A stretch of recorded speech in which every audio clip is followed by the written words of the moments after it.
Hi, Amanda here. Welcome to my channel. So last month I did my third Hyrox fitness race. If you haven't heard of Hyrox, I won't bore you with all the details, but it's one of these crazy things that I put myself through. More on that in another video. And it involves running 8 kilometers in 1 kilometer runs around the track, followed by a series of functional fitness exercises. It's pretty intense. So this was the third one that I'd done, as I said, and I did it with my friend Kieran. So we were doing mixed doubles, and I was dreading this race because I was not at my peak fitness. When am I ever? I'd had pneumonia in November, and I've also been suffering from something called medial epicondylitis, also known as golfer's elbow, which I've had for about 3 years, and it was getting better, but it meant that there were certain things that I couldn't train for, like wall balls, which involved pushing up a ball and doing a sled pull. And my actual training period running up to the race was really short, probably about 5 weeks. Really, by the time I'd started properly running and getting back into things after my bout of pneumonia. And so I had 3 goals for this race. And the first goal was, my best goal was to achieve a really good time, and a really good time would have been to match mine and Kieran's previous time in the race. So that was my A goal, my best goal, best possible scenario goal, because honestly, I didn't think I was ever going to beat it. My B goal was to do the race in under 1 hour, 45 minutes. So to give myself a longer time, but to do it in a reasonable time. And my C goal was just to finish the damn thing. And to be honest, anything else would have been a bonus. So why am I talking to you about Hyrox? Well, it does relate to your life and what we can do to feel in momentum, because as midlife women, let's face it, life throws us curveballs every day.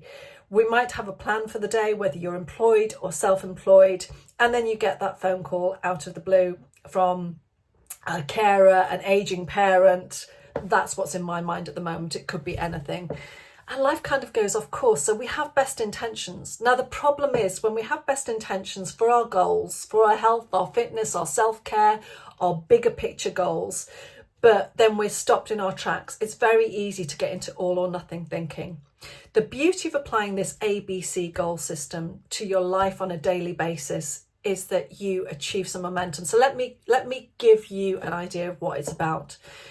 Basically, this is based on the permission principle. It's about giving yourself permission to be good enough, not perfect. You'll hear me banging on about this a lot. So let's look at a day. Let's look at, for example, your movement goals. Your best day, your A goal might be, I have walked 10,000 steps and I did a workout. Oh, you were absolutely on it. So that's your best case scenario. Is that going to happen 5 times a week? Probably not. What's your B goal? Your B goal might be, well, I got outside for a 30-minute run and I did a few stretches in the morning. And that's your good enough goal.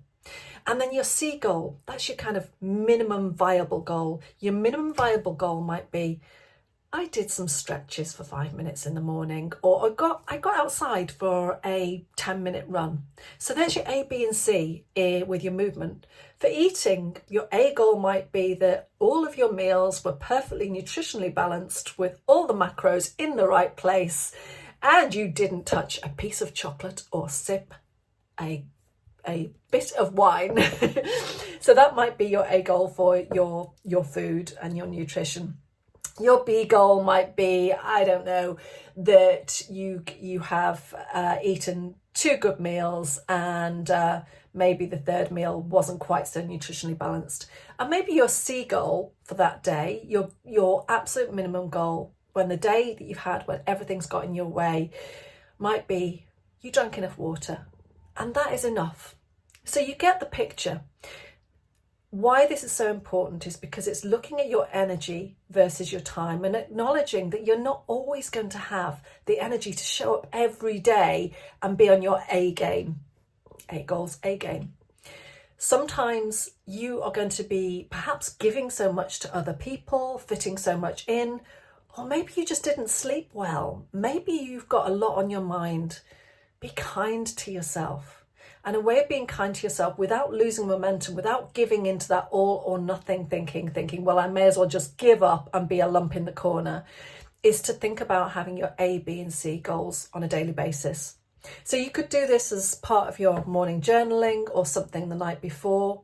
Think about something that's important to you. For goodness sake, don't go through every single area of your life and create A, B and C goals for the next day, because you'll be sat there for about half an hour doing it. Think about one thing that's important to you. What's on your mind at the moment? Which area of your life do you want to improve? We improve in those little baby steps, those small increments. And the important thing about the ABC goal system is that if you achieve your C goal on that day, then you're still in momentum, you're still moving forward. And then you give yourself permission to celebrate. You don't beat yourself up because you didn't achieve the A goal or the B goal. You celebrate that you achieved the C goal. So my invitation to you today is to have a think about something that you've identified as something you want to improve in your life. And what is it that you could do tomorrow to improve that thing? And what would really, really good look like? What would your A look like? What would good enough, your B, look like? And what would C, that's okay, look like?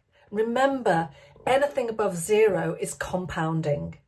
Anything that you can do each day is going to mean that you're moving forwards, not backwards, even if on that day it doesn't make much difference at all. And this is all associated with not just what you're doing and making those tiny movements, but the way that you're seeing yourself. Self-image is so powerful. When we associate who we are with our goals, we are far more likely to become the person who achieves those goals. So let me know what it is that you want to achieve. What's your A, B and C goal for tomorrow? And please give this a like and subscribe if you've liked what you heard.